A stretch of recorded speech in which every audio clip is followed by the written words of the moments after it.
Hello नमस्कार, मी सांची माझ्या चॅनलमध्ये तुम्हा सगळ्यांचं अगदी मनापासून स्वागत. सगळ्यांना सर्वप्रथम श्री स्वामी समर्थ. तुम्हा सगळ्यांचे चांगल्याचे स्वामी महाराज पूर्ण करत ही स्वामींच्या चरणी प्रार्थना करते आणि आजच्या व्हिडिओला सुरुवात करते. मंडळी, आषाढ महिन्याचा शेवटचा दिवस म्हणजेच दीप अमावस्या. या दिवसापासून दीपपूजनाची परंपरा सुरू होते आणि वातावरणात एक वेगळीच मंगलमय ऊर्जा निर्माण होते.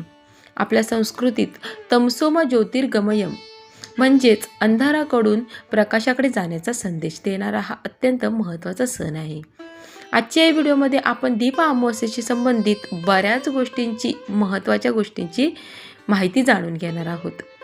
जसे की दिव्यांची पूजा कशी करावी, कणकेच्या दिव्याचा कोणता विशेष उपाय करावा, या दिवशी कोणत्या 5 वस्तूंचे दान आपल्याला करायचं आहे जे अत्यंत शुभ मानले जाते, मुलांचे औक्षण करण्याची योग्य पद्धत कोणती, लक्ष्मी प्राप्तीसाठी कोणते खास उपाय आपल्याला करायचे आहेत आणि दीपपूजन करताना कोणत्या चुका करू नये. व्हिडिओ शेवटपर्यंत नक्की पहा, कारण या एकाच व्हिडिओमध्ये तुम्हाला या संपूर्ण गोष्टींची दीप अमावस्येची संपूर्ण माहिती मिळणार आहे, ज्यामुळे तुम्हाला दुसरा कोणताच व्हिडिओ बघण्याची गरज लागणार नाही आहे. म्हणून तुम्हाला हा व्हिडिओ संपूर्ण पाहायचा आहे. दीप अमावस्या नक्की कधी आहे, 11 तारखेला आहे की 12 तारखेला आहे, याबद्दल सुद्धा मी व्हिडिओ अपलोड केलेला आहे. नक्की जाऊन पहा, त्याची लिंक मी डिस्क्रिप्शनमध्ये देत आहे. सर्वात आधी आपण पाहूया दीपपूजन कसं करायचं. दिव्यांची स्वच्छता आपल्याला करून घ्यायची आहे. दीप अमावस्येच्या दिवशी घरातील सर्व पितळी, तांब्याचे आणि मातीचे दिवे, तुमच्याकडे जेवढे दिवे आहेत ते संपूर्ण दिवे तुम्हाला स्वच्छ धुवून पुसून कोरडे करून घ्यायचे आहेत. तुम्ही सकाळीच करून घेतलात तरीही चालेल. त्यानंतर तुम्हाला संध्याकाळी प्रदोष काळामध्ये तुम्हाला मांडणी करून घ्यायची आहे. एका पाटाभोवती किंवा चौरंगाभोवती तुम्हाला रांगोळी काढून घ्यायची आहे. त्यानंतरला लाल कपडा किंवा पिवळे वस्त्र तुम्हाला पाटावरती किंवा चौरंगावरती अंतरायचं आहे. सर्व दिवे जे आपण स्वच्छ करून दिवे घेतलेले आहेत ते सर्व दिवे एका पाटावरती चौरंगावरती व्यवस्थित ओळीने मांडायचे आहे. त्यानंतरला सर्व दिव्यांमध्ये कापसाची किंवा फुलवात घालायची आहे. दिव्यांमध्ये तिळाचे तेल किंवा शुद्ध गाईचे तूप आपल्याला वापरायचे आहे. सर्व दिवे त्यानंतर प्रज्वलित करून घ्यायचे आहे. दिव्यांना हळद, कुंकू, अक्षता आणि फुले वाहायची आहेत. गूळ, खोबरं किंवा दुधाचा नैवेद्य आपल्याला सर्व दिव्यांना दाखवून घ्यायचा आहे. पूजा झाल्यानंतर हातामध्ये अक्षता आणि फुले धरून दिव्यांची प्रार्थना करायची आहे. आपल्याला जे प्रार्थना करायची आहे, जे काही आपल्याला म्हणायचं आहे ते मी स्क्रीनवरती दिलेलं आहे. ही प्रार्थना आपल्याला म्हणायची आहे. स्क्रीनशॉट मारून घ्या किंवा ही प्रार्थना मी तुम्हाला डिस्क्रिप्शनमध्ये सुद्धा देत आहे. ही प्रार्थना म्हणून शेवटी आपल्याला दिव्यांची आरती करून घ्यायची आहे. या पद्धतीने अगदी साधी, सोपी, सरळ तुम्हाला पूजा करून घ्यायची आहे. जेवढे पण तुमच्याकडे दिवे आहे 2, 3, 4, 5 किंवा समय असतील ते सगळ्या समयात सगळे दिवे तुम्हाला या दिवशी उजळून घ्यायचे आहेत आणि त्या सर्व दिव्यांची आपल्याला पूजा करून घ्यायची आहे. त्यासोबतच तुम्हाला कणकेचे दिवे सुद्धा बनवायचे आहेत. एकदम छोटे छोटे सुद्धा तुम्ही दिवे बनवू शकता. आणि महत्त्वाचं म्हणजे जो आपल्याला उपाय करायचा आहे त्यासाठी तुम्हाला एक मोठा दिवा बनवून घ्यायचा आहे. आता तो कसा बनवायचा आहे ते तुम्हाला सांगते. दीप अमावस्येला कणकेचा म्हणजेच गव्हाच्या पिठाचा दिवा बनवणे खूप शुभ मानले जाते. गव्हाच्या पिठात थोडीशी हळद आणि पाणी घालून घट्ट भिजवून घ्यायचं आहे. या गव्हाच्या पिठामध्ये तुम्हाला मीठ अजिबात घालायचं नाही.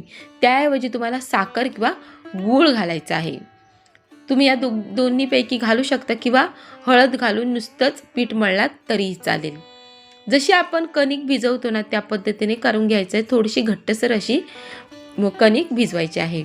या पिठाचा छान असा दिवा तयार करायचा आहे. तुम्हाला जसा येतो त्या पद्धतीने तुम्हाला दिवा तयार करून घ्यायचा आहे किंवा मी स्क्रीनवरती दाखवला आहे त्या पद्धतीने तो सुद्धा तुम्ही दिवा तयार करून घेऊ शकता.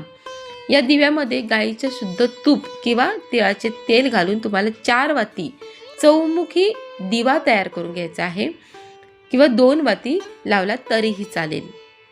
जसा तुम्हाला येतो त्या पद्धतीने तुम्ही करू शकता. आता तुमच्याकडे गाईचं शुद्ध तूप असेल तर ते वापरा, नसेल तर तिळाचं तेलसुद्धा तुम्ही वापरलात तरी काही हरकत नाही. हा दिवा तुम्हाला मुख्य दाराच्या बाहेर किंवा घरातील देवाऱ्यासमोर प्रज्वलित करायचा आहे. तुम्हाला हा उपाय सुद्धा जेव्हा दीपपूजन करत आहात त्याच वेळी तुम्हाला करायचं आहे, प्रदोष काळामध्ये तुम्हाला करायचं आहे. कणकेचा दिवा घरातून नकारात्मक ऊर्जा दूर करतो. तसेच राहू, केतू किंवा शनी दोषांची तीव्रता कमी करण्यासाठी हा दिवा अत्यंत प्रभावी मानला जातो. तुमच्या घरात काही वास्तुदोष असेल तर तोही सायंकाळी हा दिवा लावल्याने घरातील वास्तुदोषही दूर होतो. नक्कीच हा उपाय तुम्हाला आवर्जून करायचा आहे. कणकेचा दिवा तुम्हाला आवर्जून या दिवशी बनवायचा आहे. त्यासोबतच तुम्हाला या दिवशी काही वस्तूंचे तुम्हाला दान करायचे आहे. शास्त्रात अमावस्येच्या दिवशी दान करण्याचे खूप मोठे महत्त्व सांगितले आहे. दीप अमावस्येला कोणत्या 5 वस्तूंचे दान करणे अत्यंत शुभ मानले जाते ते आता पाहूया.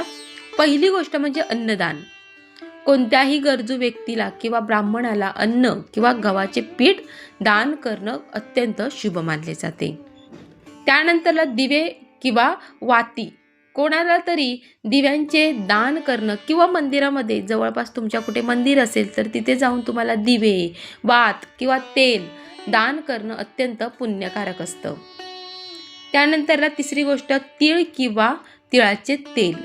या दिवशी तीळ किंवा तेलाचे दान केल्याने पितृदोष शांत होतात आणि पितरांचा आशीर्वाद आपल्याला प्राप्त होतो. तुम्हाला पितृदोष असेल तर हा उपाय आवर्जून करायचा आहे. गुळ किंवा गोड पदार्थ. गुळाचे दान केल्याने सूर्यग्रह मजबूत होतो आणि आयुष्यात यश आपोआप प्राप्त होतं. वस्त्रदान. शक्य असल्यास गरीब किंवा गरजू व्यक्तीला कपड्यांचे दान करणं अत्यंत शुभ मानलं जातं. यामुळे घरात समृद्धी येते. तुम्हाला 5ही वस्तू दान करणं शक्य होत असेल तर 5ही वस्तू दान कराव्यात. नाहीतर तुम्ही तुमच्या ऐपतीप्रमाणे, इच्छेप्रमाणे यापैकी 5 वस्तूंपैकी कोणतेही तुम्ही दान धर्म करू शकता. दान धर्म करण्याला महत्त्व आहे.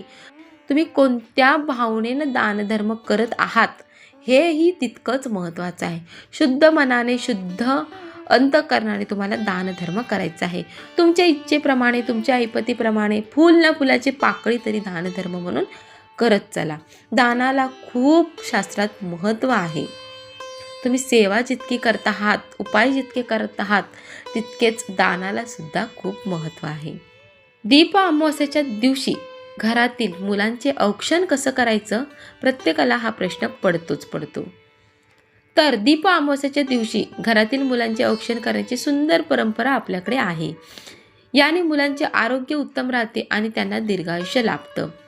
आता औक्षण करण्याची योग्य पद्धत कोणती? मुलाला पाटावरती बसवायचं आहे. पाटाभोवती सुंदर रांगोळी काढून घ्यायची आहे.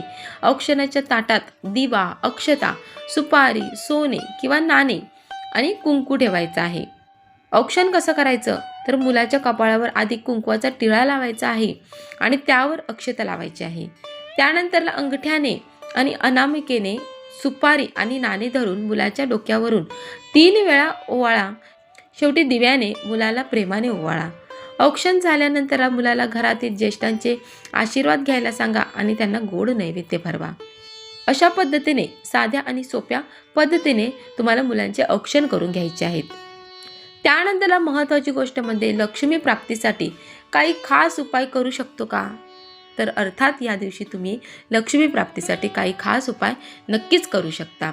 माता लक्ष्मीच्या कृपेसाठी आणि आर्थिक अडचणी दूर करण्यासाठी दीप अमावस्येला हे सोपे उपाय नक्की करून पहा.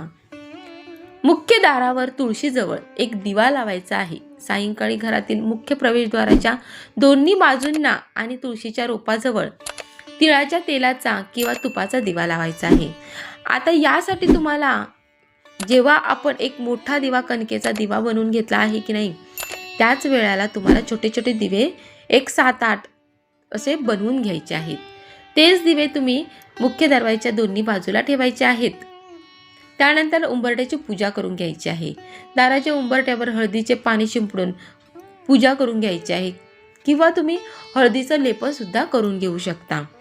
लक्ष्मी माता अशा स्वच्छ आणि दीप प्रज्वलित असलेल्या घरात प्रवेश करते. हळदीचं लेपन करायचं आहे. छोटीशी रांगोळी काढून घ्यायची आहे. दोन्ही साईडला दिवा प्रज्वलित करायचा आहे. सुंदर असे हळद, कुंकू, अक्षता, फूल वाहून उंबरठ्याची पूजा करून घ्यायची आहे. असा उंबरठा जर आपण पाहिला तर अर्थात लक्ष्मी प्राप्ती होणारच आहे. लक्ष्मी खुश होणारच आहे. अशा घरात लक्ष्मी हमखास प्रवेश करणार आहे. त्यानंतरला कवड्या आणि नाण्याचा उपाय. पूजेच्या वेळेस 5 पिवळ्या कवड्या आणि 1 चांदीचे नाणे दिव्यासमोर ठेवायचे आहे. तुमच्याकडे चांदीचे नाणे असेल तर घ्या, नसेल तर हरकत नाही. पूजेनंतरला या पिवळ्या कवड्या लाल कपड्यात बांधून तुमच्या तिजोरीत किंवा पैशाच्या जागी ठेवा. यामुळे धनवृद्धी होत असते, धनामध्ये वाढ होत असते. त्यानंतरला श्री सुक्तम पठण करायचं आहे. सायंकाळी दीपपूजन करताना किंवा नंतर घरात दीपपूजन करून घ्या, मुलांचे औक्षण करून घ्या. त्यानंतरला श्री सुक्तम किंवा कनकधारा स्तोत्र तुम्हाला पठण आवर्जून करायचं आहे. हे 4ही उपाय तुम्हाला आवर्जून या दिवशी, दीपपूजनाच्या दिवशी आवर्जून करायचे आहेत. नक्की लक्षात ठेवा. त्यानंतर दीपपूजन करताना टाळायच्या कोणत्या गोष्टी आपल्याला करायच्या नाही आहेत, कोणत्या गोष्टी आपल्याला टाळायच्या आहेत, हे सुद्धा लक्षात ठेवणं तितकंच गरजेचं आहे.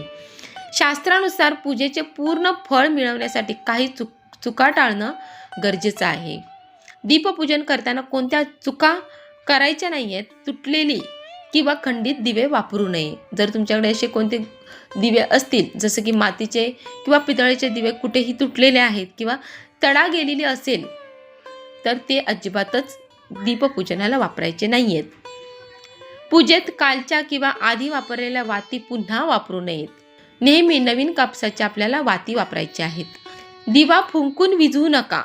बऱ्याच जणांना असते सवय, तोंडाने फुंक मारून किंवा हाताने वारा घालून दिवा विझवणे अशुभ मानले जाते. दिवा स्वतःहून शांत होऊ द्यायचा आहे. त्यातील तेल, त्यातील तूप संपू द्या. शांतपणे तो आपोआप शांत होऊ द्या. दिवे ठेवण्याची जागा स्वच्छ असायला हवी. कचरा किंवा घाण असलेल्या जागी दिवा अजिबात लावू नये. रिकामे दिवे अजिबातच दीपपूजनाच्या दिवशी दीपपूजनाला ठेवू नये. पूजा करताना दिव्यात पुरेसे तेल किंवा तूप असणं गरजेचं आहे, जेणेकरून पूजा चालू असताना दिवा मध्येच विझणार नाही. तो दिवा प्रज्वलित राहील अशा पद्धतीने तुम्हाला दिवा प्रज्वलित करायचा आहे. संपूर्ण दीपपूजनाची माहिती तुम्हाला समजली असेल असं मला वाटतं, कारण मी संपूर्ण माहिती तुमच्यासोबत शेअर केलेली आहे.